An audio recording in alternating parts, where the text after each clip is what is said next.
What's going on, boxing fans? This is Quest X. It's a beautiful, beautiful Memorial Day weekend. Continuing it with none other than watching boxing, drinking coffee on my couch.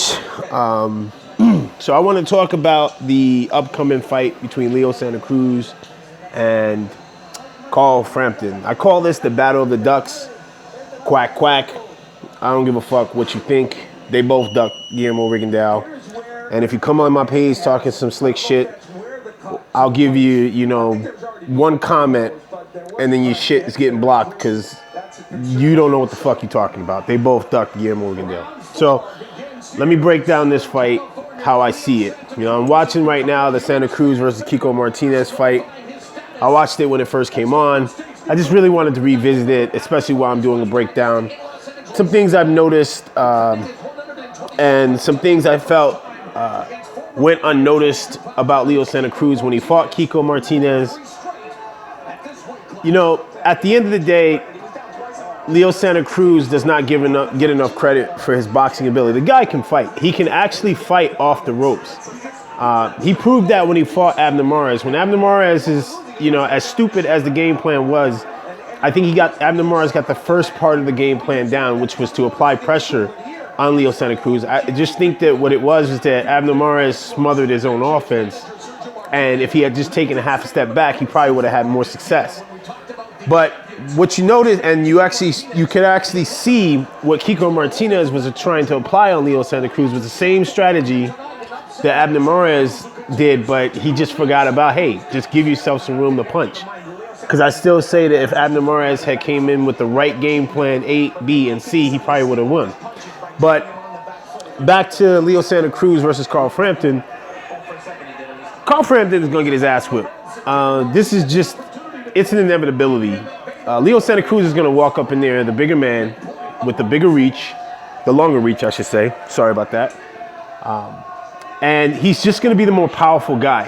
And Carl Frampton does Carl Frampton have the boxing IQ and smarts to outmaneuver Leo Santa Cruz? Absolutely. The problem is that Leo Santa Cruz is one of those fighters where it's accumulation of punishments is what takes its toll on you. He's such a big force that unless you have definitive power to be able to hurt Leo Santa Cruz, it's not going to happen. And I'm going to be honest with you, Leo Santa Cruz is susceptible to the uppercut. I think that that's going to be the key for Carl Frampton is to utilize that uppercut. But here's the problem, Frampton. I watched you versus Scott Quigg. When Scott Quigg came on and started to throw punches and bunches, you shelled up and you stood in front of him. You can't do that shit versus Leo Santa Cruz, because Leo Santa Cruz, when he throws his punches, they're crisp, they're sharp, again, and they're a lot more powerful than Scott Quigg's. So, and you're going to be at a different weight. And I know people will say, yeah, Quigg was affected by the weight when he fought.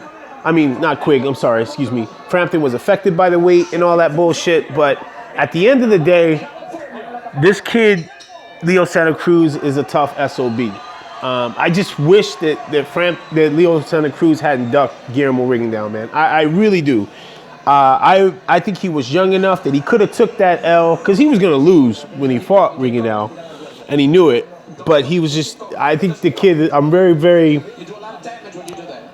disappointed in Leo Santa Cruz for not taking that fight. But I just ultimately think that at the end of the day, Carl Frampton is going to end up getting stopped by Leo Santa Cruz. It's going to go down that way. I think it's going to be punches and bunches. And I think he's going to end up hurting. The way I see it is that Leo Santa Cruz will try to wait and see what Carl Frampton has. Frampton's going to try to come out strong to establish and stand his ground. You have to stand your ground with Leo Santa Cruz. But at the same time, you need to punch while keep moving. You cannot punch on a straight line.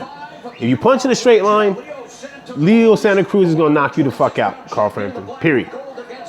So overall, I look at this fight as being nothing more than Leo Santa Cruz establishing himself at a bigger weight. Carl Frampton, you're going to go back overseas, because once this fight happens, you're going home with an L. It's just I just don't see it happening. I know people want to talk about El Jacko and everything like that, but just again, I'm not trying to sit there and say that Frampton is a bum and everything like that. All I'm sitting there saying is that you got to look at it from logics. I've seen this before. Leo Santa Cruz is a good overall fighter. The guy can fight off the ropes. He can fight backing up. He proved that versus Kiko Martinez. He's proved that versus Abner Mares. And he's got a wicked 1-2. I mean, where he hits you with the left hand, comes over with the right. The guy backs you up. And if he does that shit against Carl Frampton, that is, it's going to be over. So the way I look at it, I would even say it's going to probably go to the 7th, 8th round. It's going to be either a TKO stoppage or Leo Santa Cruz will knock Carl Frampton out.